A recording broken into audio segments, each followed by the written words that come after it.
Break के बाद स्वागत है आपका न्यूज इंडिया में। और हम बात कर रहे हैं चीन की उस दगाबाजी की जो उसने वार्ता की, अपने सैनिक पीछे हटाने की बात की, उन सीमाई क्षेत्रों में शांति बहाल करने की बात की, लेकिन उसके बाद में क्या हरकत करी वो किसी से नहीं छिपा है। और जवाब हमने भी हालांकि बखूबी दिया है, लेकिन बार बार इस तरह की हरकत करना ऐसा लगता है कि चीन के स्वभाव में है। 45 साल के बाद में भारत और चीन की सीमा पर, वो भी उसी जगह जहां पर 1962 का युद्ध हुआ था, जिस वजह से हुआ था, आज वही वजह एक बार फिर सामने खड़ी है। भारत और चीन की सीमा पर विवाद, और विवाद भी इतना गहराता जा रहा है कि दोनों देश के सैनिक आपस में उलझ रहे हैं और बिना एक भी गोली चलाए 20 से भी ज्यादा सैनिक मारे गए हैं हमारी तरफ के, और 40 से भी ज्यादा बताए जा रहे हैं चीन की तरफ से। हालांकि इसकी पुष्टि अभी तक नहीं हुई है, लेकिन भारतीय मीडिया के हिसाब से 40 से भी ज्यादा सैनिक चीन के भी मारे गए। इसी बात पर चर्चा करने के लिए हमारे साथ जयपुर स्टूडियो से वरिष्ठ संवाददाता रमेश पुरोहित लगातार हमारे साथ जुड़े हैं, सुनील सुशीला शर्मा हमारे सहयोगी हमारे साथ बने हुए हैं, मनीष श्रीवास्तव हमारे साथ जुड़े हुए हैं, फोन लाइन पर हमारे विशेष संवाददाता शेखर आनंद त्रिवेदी हमारे साथ जुड़े।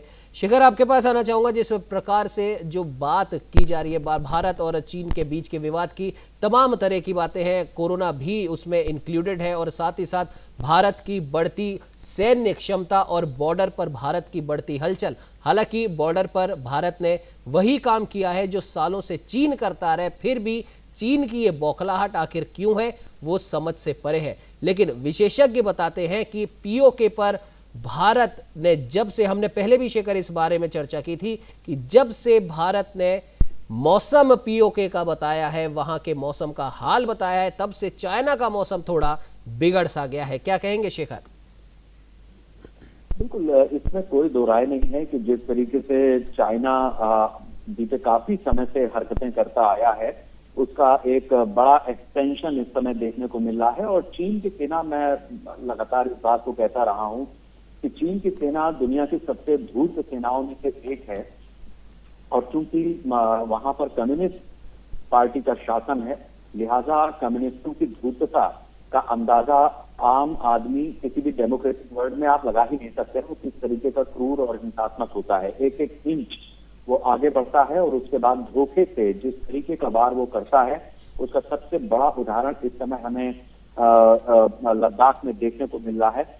गलवान घाटी में जिस तरीके की हरकत हुई है, उमंग, मुझे नहीं पता कि आप लोगों को जानकारी हुई या नहीं हुई, कुछ ऐसे लोग हैं जो जिनसे मेरी बात हुई है, वो सैनिक हैं, और उनमें से एक सैनिक ऐसे भी हैं जिनसे मेरा व्यक्तिगत परिचय है, घायल हैं। उनके परिवार से उनकी बात कराई गई है, और परिवार के जरिए मुझ तक जो सूचना पहुंची है उसमें ये कहा गया है कि जब गलवान घाटी से इन सैनिकों को वापस जाने के लिए, मतलब जब सेना के शीर्ष नेतृत्व ने तय कर लिया कि दोनों सेनाएं अपनी अपनी जगह से पीछे हटेंगी और ये चाइना के सैनिक वापस जाने लगे, तो उसी समय ओट लेकर के कुछ सैनिक पहाड़ियों के पीछे जाकर के छिपते चले गए। और वहीं से जब ये हुआ कि सेना की वापसी हो गई है या वो पीछे हट रहे हैं, तभी घात लगाए इन चीन सैनिकों ने भारतीय सैनिकों को हताहत करने की कोशिश की, गुत्थम गुत्था हुई। और उसके बाद ये जो सारी चीजें हैं वो देखने को मिली हैं। कई चीजें इस पूरे मौके पर ऐसी हैं जिसमें अस्थायी टेंट बनाने से लेकर के और चाइना की धोखाधड़ी, बड़े बड़े पत्थर वो लेकर के आए थे। इसमें उमंग, एक चीज जो मेरे सूत्र बता रहे हैं वो ये भी है कि बीते दिनों में पाकिस्तान और चाइना की आर्मी का एक संयुक्त सैन्य अभ्यास हुआ था। वह एक्चुअली सैन्य अभ्यास कम था, और इस तरीके की जैसे चाइना ने इस समय जंग छेड़ी है, उसकी तैयारी ज्यादा थी। उसमें सैनिक किस तरीके से पत्थर चलाएंगे, किस तरीके से उनकी लगे हथियारों से लोगों की जान ले सकते हैं। आमतौर पर इस तरीके की आतंकवादी गतिविधियां या कश्मीर घाटी में हम चीजों को देखते हैं, इस तरीके की एक ट्रेनिंग जो आमतौर पर कोई भी देश की, किसी भी देश की सेना इस तरीके की पत्थर फेंकने की ट्रेनिंग नहीं देती है। वो हथगोला फेंकने की ट्रेनिंग देगी, वो मोर्टार चलाने की ट्रेनिंग देगी, लेकिन पत्थर चलाने का काम ये पाकिस्तान और पाकिस्तान के जो आतंकवादी कश्मीर घाटी में सक्रिय हैं, ये वही करते हैं। तो इस तरीके की बाकायदा उस सैन्य अभ्यास में छिपी हुई ट्रेनिंग हुई थी, जिसका नजारा हमें इस लद्दाख वैली में देखने को मिला है। कोई दो राय नहीं है इसमें कि जिस तरीके से चाइना ने हरकत की है, जिस तरीके से उसने भारतीय सैनिकों को हताश किया, उसका मुंहतोड़ जवाब दिया गया है। इस बात की मेरे पास पुख्ता सूचना है कि कल रात में जब प्रधानमंत्री, गृह मंत्री, रक्षा मंत्री बैठे हैं, जब पीएम को ब्रीफिंग दी गई है, प्रधानमंत्री ने साफ कह दिया है कि हिंदुस्तान किसी भी तरीके से पीछे नहीं हटने वाला है। हिंदुस्तान जिस तरह से पाकिस्तान को जवाब देता आया है, बिल्कुल उसी तरीके से चाइना को भी वो जवाब दें। जो भारतीय सैनिक हैं, रसद पहुंचाई जाएगी, सैनिकों की रेप्यूटेशन और ज्यादा वहां पर होगा, सैनिक तैनात किए जाएंगे। साथ ही भारत सरकार ने इस बात की खुली छूट दे दी है कि शके शाठम समाचरे, जिस भाषा को चीन समझता है उसे उसी की भाषा में जवाब दिया जाए। और उमंग, एक बहुत दिलचस्प चीज है, जब कल ये तस्वीरें सामने आई थी तो उस समय पर भी जब हमने ये देखा कि कौन से जवान शहीद हुए, जो 3 फोटो सामने आई, मेरा नाम से पहले उनके रेजिमेंट का पता मैंने उनके नाम से ही लगाया, क्योंकि जो उनके नाम थे उससे जाहिर हो रहा था कि ये यूपी या बिहार या यूपी बिहार के बॉर्डर्स के इलाकों के लोग हो सकते हैं। अब धीरे धीरे क्लियर हुआ कि बिहार रेजिमेंट के हैं। एक बहुत ही खास चीज है, खास बिहार रेजिमेंट की मैं आपको बताना चाहूंगा कि बिहार रेजिमेंट के लोग उनको गोला बारूद रसद आप दें तब तक तो ठीक है, और अगर नहीं होगा तो यूपी और बिहार के जवान इस तरीके के होते हैं कि उनके लिए उनके हाथ काफी होते हैं। वो उनको वक्त नहीं लगेगा, वो ईंटा, पत्थर, गुम्मा, ये इस तरीके का, मतलब एक टेंडेंसी है यूपी बिहार में, इस तरीके की फाइटिंग्स अक्सर होती रहती हैं, इलाकाई फाइटिंग्स होती हैं। तो एक ट्रेनिंग एक तरीके की बच्चों के अंदर होती है कि जब लाठी डंडों से किस तरीके से कूटा जाता है। तो चाइना ने यहाँ पर अपनी शामत खुद ही बुलाई है, वो लाठी डंडे पत्थर लेकर के जरूर आए थे। दिलचस्प चीज ये है कि जो चाइना के 40-50 लोग मारे गए हैं, सैनिक मारे गए हैं, उन्हीं के हथियारों से भारतीय सैनिकों ने उनका कल्याण कर दिया है। तो ये हमारे भारतीय सैनिकों की ताकत है, लेकिन इसमें कोई दो राय नहीं है कि हमारे 20 से ज्यादा जवान शहीद होने की बात सामने आ रही है। न्यूज इंडिया की तरफ से उन जवानों की शहादत को श्रद्धांजलि है, और साथ ही जो हमारे जवानों ने अपनी ताकत का मुजाहरा किया है, जिस तरीके का प्रदर्शन किया है, वो न सिर्फ काबिल तारीफ है बल्कि दुनिया की सेनाओं के लिए भी एक मिसाल है कि भारतीय सैनिक हर तरीके से जवाब देने में सक्षम है। और प्रधानमंत्री नरेंद्र मोदी ने जैसे ही इस बात की तस्दीक कर दी है, इस बात के संकेत दे दिए हैं कि भारत की सेना पूरी तरह से जवाब देने के लिए स्वतंत्र है, तो मनोबल सेना का काफी ऊंचा है। चाइना इस समय हड़बड़ाया हुआ है, उसके अपने एंड से कई ऐसे सवाल, कई ऐसे बयान बार बार बदलते हुए सामने आ रहे हैं, जिससे दुनिया ने यह जान लिया है कि चाइना दरअसल कितना बड़ा क्रिमिनल देश है।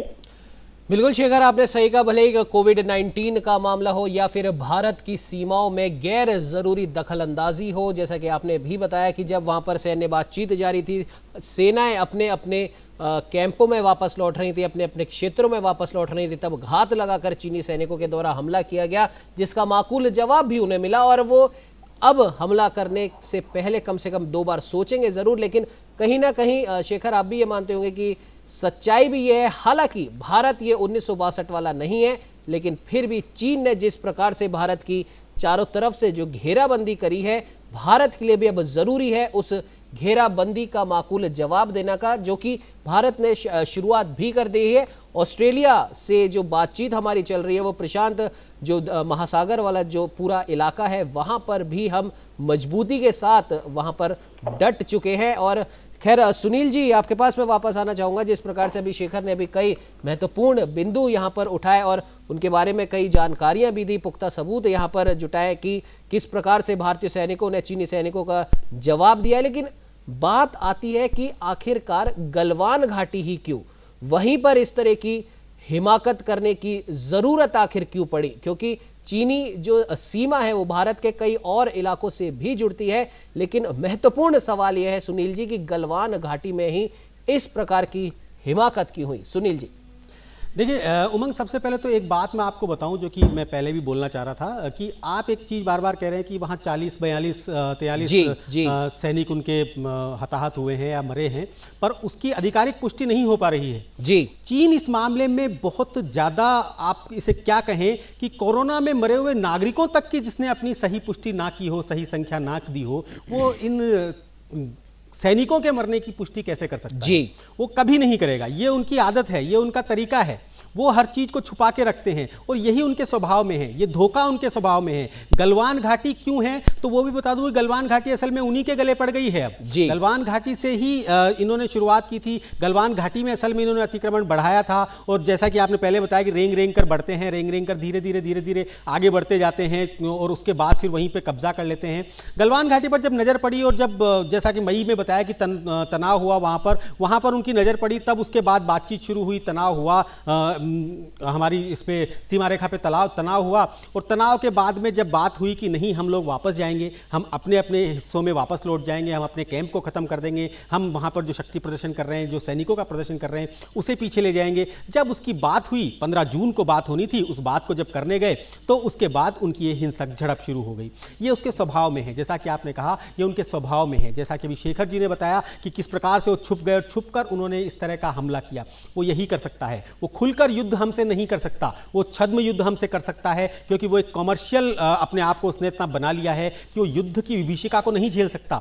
लेकिन वो फिर भी हमेशा ये चाहेगा कि हिंदुस्तान उसके दबाव में रहे। हिंदुस्तान की जो बढ़ती हुई वर्चस्व है, जिस प्रकार से हिंदुस्तान ने अपने बड़े बड़े मुद्दों पर इस समय कर लिया है, जैसे कि कश्मीर में धारा 370 हटाकर जिस प्रकार से अपने प्रदर्शन किया है कि हाँ हिंदुस्तान अब वो पुराना वाला हिंदुस्तान नहीं रहा है कि जहां पर कोई भी कुछ भी करे, कहीं पर अतिक्रमण कर ले, वहां पर उसे जवाब भी देना आता है। इनसे हम लोग वो हैं जो हम व्यवहार भी अच्छा करते हैं, प्रेम भी अच्छा करते हैं, परंतु यदि दुश्मनी हो जाए तो हम उसे आईना भी बहुत अच्छी तरीके से दिखाते हैं। बिल्कुल सुनील जी, आपने सही कहा। और वक्त भी इस समय की अगर वक्त की हम बात करें तो ये वक्त भी ऐसा ही चल रहा है क्योंकि पाकिस्तान से तो हम लंबे समय से जूझ ही रहे हैं और अब उसके बाद वही प्रक्रिया और उसी प्रकार के हमले और उसी प्रकार की हिमाकत माफ कीजिएगा अब चीन ने भी शुरू कर दिया, जिसका माकूल जवाब खैर दिया जा रहा है। रमेश जी, दर्शकों के मन में भी एक बड़ा सवाल ये होगा कि चीन और भारत की अगर हम तुलना करें, भले सैन्य दृष्टि से करें, सामरिक या किसी भी और दृष्टि से करें, आर्थिक दृष्टि से करें, तो कहीं ना कहीं दर्शकों के मन में और आम जनता के मन में ये सवाल बिल्कुल होगा। हालांकि कोई ये नहीं चाहता है, लेकिन अगर युद्ध की स्थिति की ओर हम बढ़ते हैं तब भारत की स्थिति क्या होगी और भारत का रिएक्शन क्या होगा? पुरोहित जी।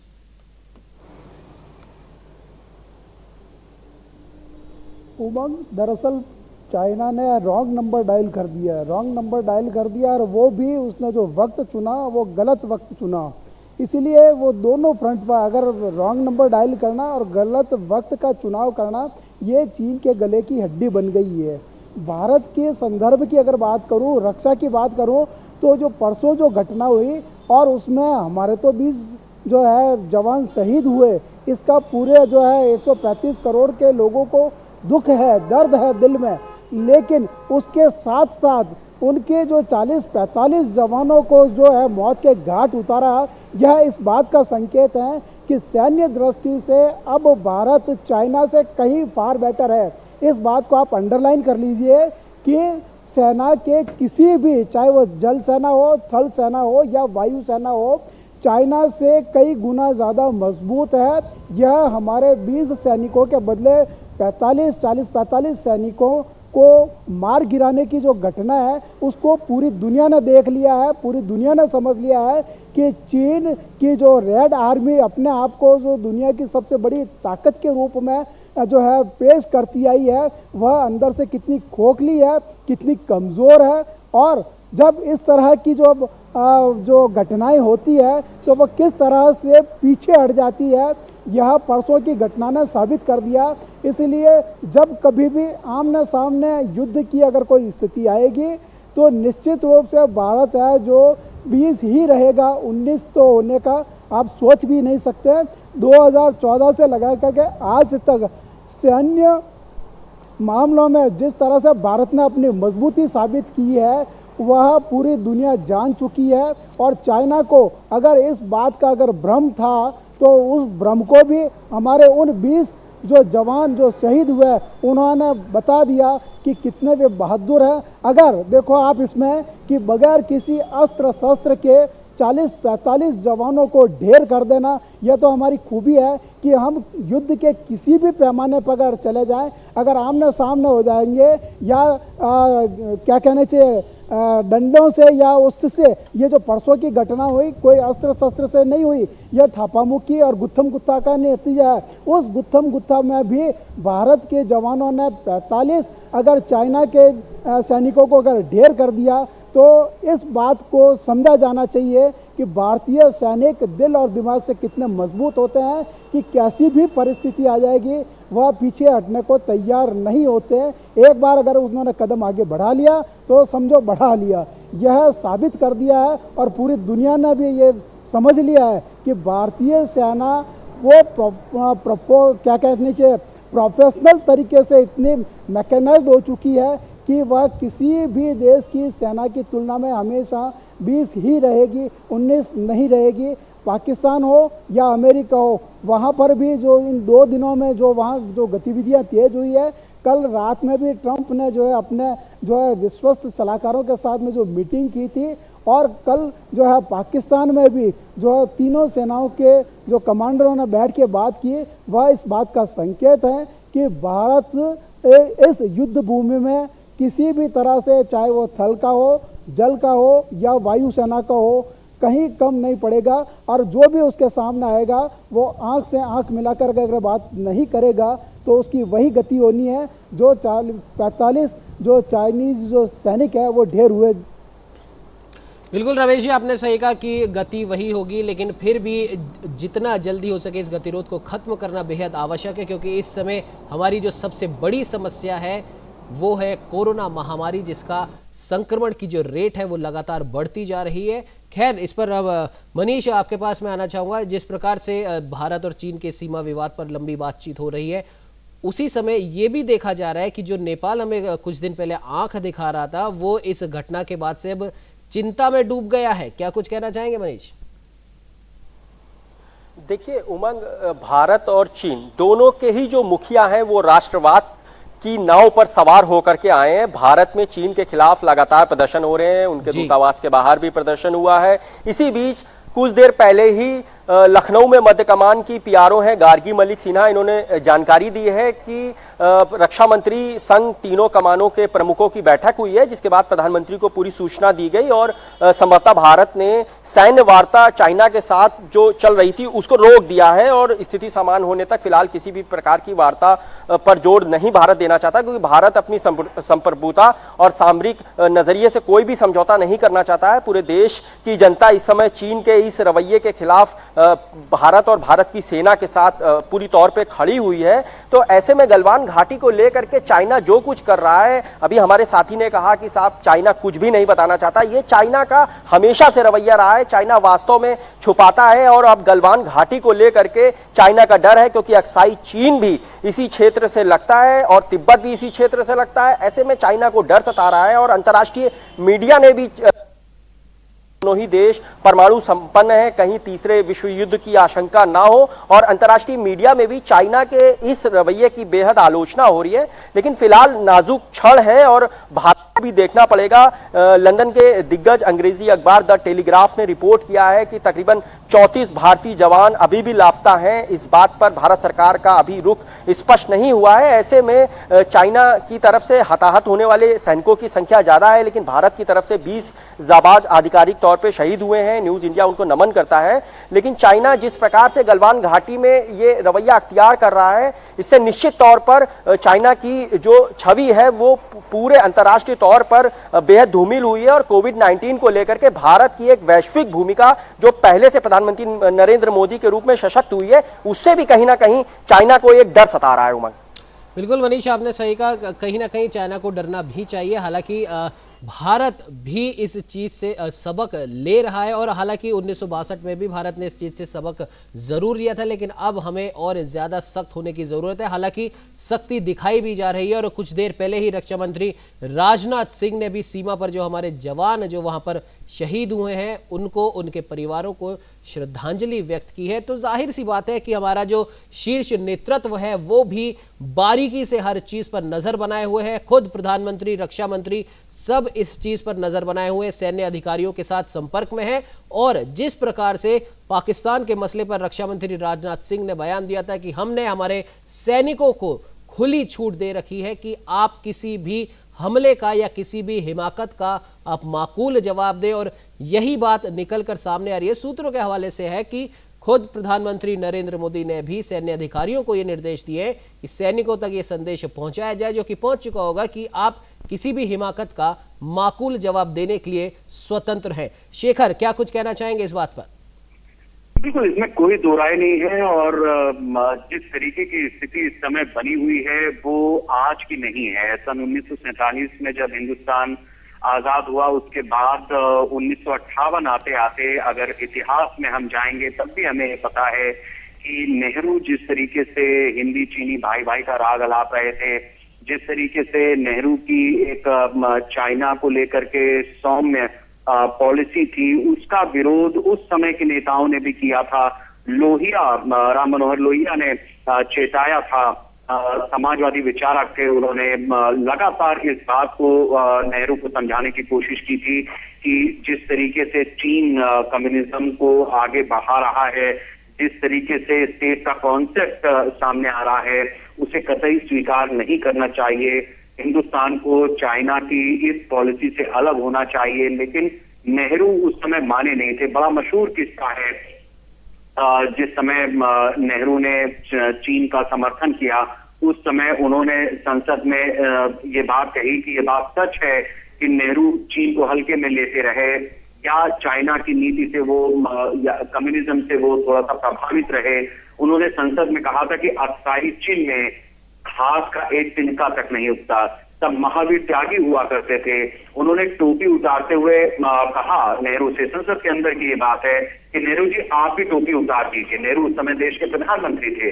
नेहरू से उन्होंने कहा कि आप भी अपनी टोपी उतार दीजिए, मेरे सर पर कुछ नहीं है, कहिए तो सिर कटवा दें।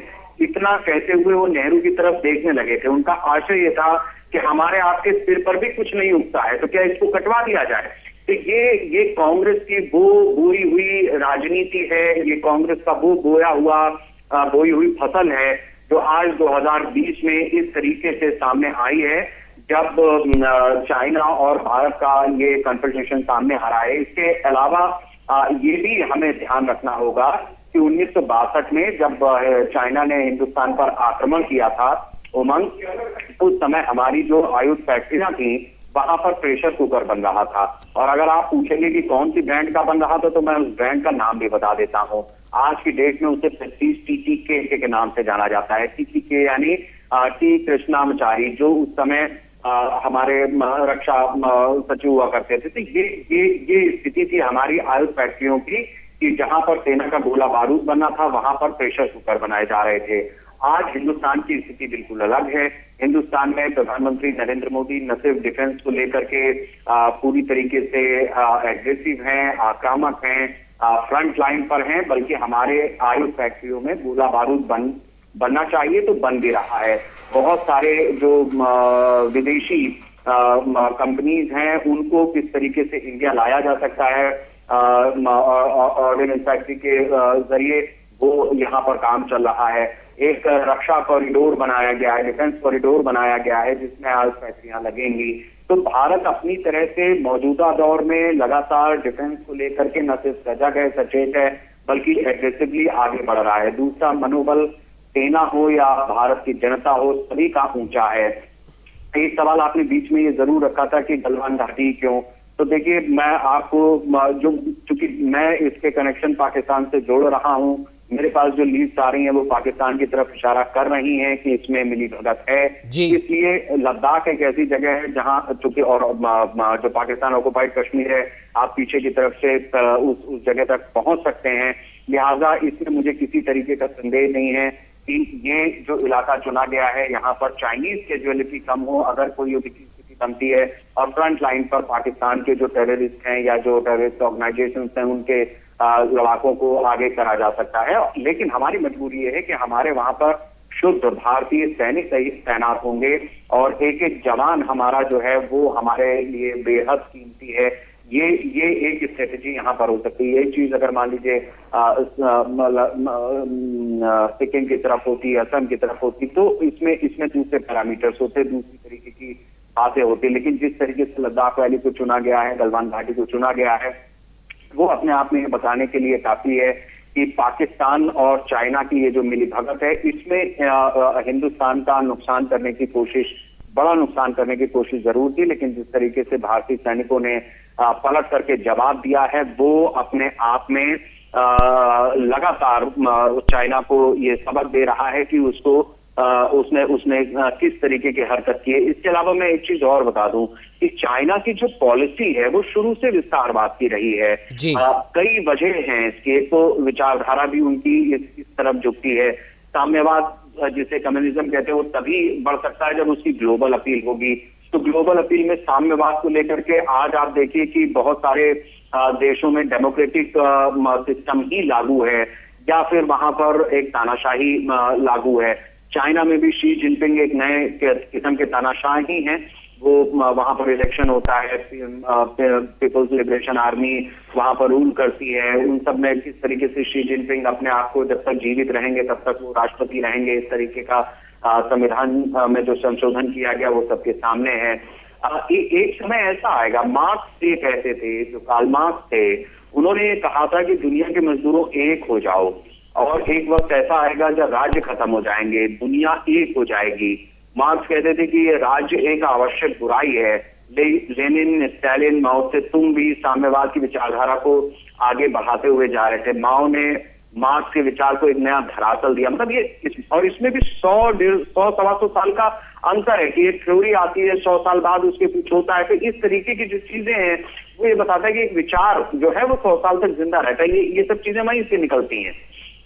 और 100 साल के बाद जो कुछ हुआ उसको आज आधुनिक परिवेश में अगर आप थोपने की कोशिश करेंगे तो जाहिर सी बात है कि चाइना में जिस तरीके से तियानमेन चौक एक आजादी का बड़ा केंद्र है, इसी तरीके से जिस तरीके की स्थितियां अलग अलग जगहों पर शंघाई में बनती रहती हैं, तो ये सब चीजें बताने के लिए काफी हैं कि जो चाइना की पॉलिसी है, जिस तरीके का एटीट्यूड है, उसमें वहां के लोग भी त्रस्त हो चुके हैं, वहां के लोग भी बगावत पर उतारू हैं, और चाइना इस बात को समझ नहीं रहा है। अगर समझ ले तो ज्यादा अच्छा है। आप फोर्सफुली किसी चीज को बहुत देर तक दबा नहीं सकते हैं।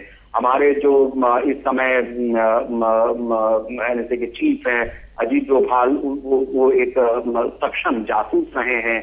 उनको पता है कि किस समय किस तरीके की इंफॉर्मेशन चाहिए होंगी। इंडिया के पास नो डाउट इस समय बहुत ही क्लासिफाइड इंफॉर्मेशन आ रही हैं, और चाइना इस बात के लिए भी सतर्क, चाइना को खुद रहना होगा कि उसके अंदर, चाइना के भीतर गृहयुद्ध की स्थिति बन सकती है। हम ये भी नहीं कहेंगे कि भारत इन खतरों से कभी अछूता रहेगा या अनजान रहेगा।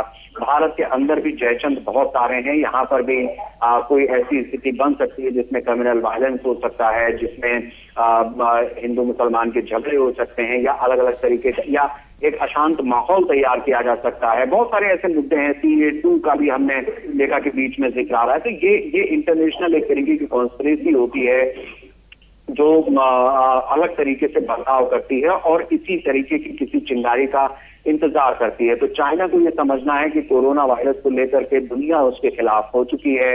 अमेरिकन और यूरोपियन कंट्रीज उससे बाहर निकलने की कोशिश कर रही हैं। हिंदुस्तान उनको एक अच्छा वेन्यू नजर आ रहा है। जो डोनाल्ड ट्रंप हैं, अमेरिका के राष्ट्रपति, उन्होंने भी इस बात को कहा है कि जो चाइना से निकलना चाहती हैं कंपनीज, वो निकलें, और भारत उनके लिए एक परफेक्ट डेस्टिनेशन हो सकता है। हिंदुस्तान बाहें फैलाए खड़ा है ऐसे लोगों के लिए जो यहाँ पर निवेश करना चाहते हैं। तो इसमें जो सबसे बड़ा डर है, या जो लोगों के या कंपनियों के मन में एक भ्रम की स्थिति रही होगी कि भारत चाइना से अगर लड़ाई होती है तो किस तरीके से रिटेलिएट करेगा, किस तरीके से रिएक्ट करेगा, तो उन कंपनियों को भी, उन कंपनियों के ओनर्स को भी ये मैसेज जा रहा है, दुनिया को ये मैसेज जा रहा है कि भारत वो भारत नहीं है जो 1962 में आपने देखा था। इस समय वो पाकिस्तान अगर कोई हरकत करता है तो उसके यहाँ घुसकर सर्जिकल स्ट्राइक करता है। इसके अलावा अगर चाइना के लोग हिंदुस्तान की सीमाओं में दखल देने की कोशिश करते हैं तो आप हमारे 20 मारोगे, हम आपके 40 मारेंगे, इस रणनीति पर काम होता है। बिल्कुल शेखर, आपने सही कहा कि इस समय जो हमारा भारत है वो 1962 वाला भारत नहीं है। अब हमारे सैनिकों को खुली छूट दे दी जाती है, वो अपने निर्णय लेने में स्वतंत्र है। जो पहले भी कई बार हमारे सेना के जवानों के द्वारा ऐसे वक्तव्य आते थे कि हमें जब तक ऑर्डर नहीं मिलेंगे हम कुछ नहीं कर सकते, तो अब हमारे सभी जवानों को पूरे ऑर्डर प्राप्त हो चुके हैं कि आपको पूरी छूट है।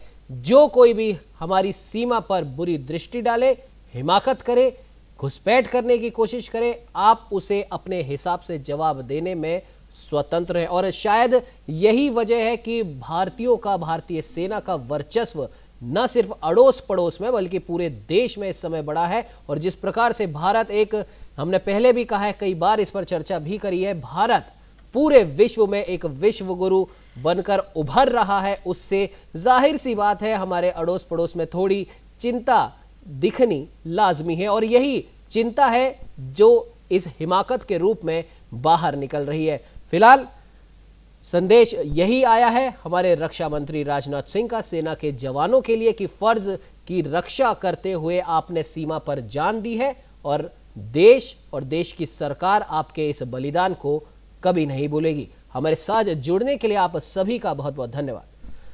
तो अब देखने वाली बात यह होगी कि चाइना को, हालांकि अभी तो 20 के बदले 40 जवानों का जवाब चाइना को दे दिया गया है, लेकिन हमें इस समय ये भी ध्यान रखना है कि हमें हमारे देश में कोरोना के संक्रमण को तो रोकना ही है और साथ ही साथ चीन की भी इस हरकत का माकूल जवाब देना है, जो कि अभी तक तो उसको मिल भी चुका है। हालांकि बातचीत जारी है और कोई नहीं चाहता भारत और चीन के बीच में टकराव की स्थिति उत्पन्न हो। फिलहाल इस चर्चा में इतना ही। आप बने रहिए हमारे साथ और देखते रहिए न्यूज़ इंडिया।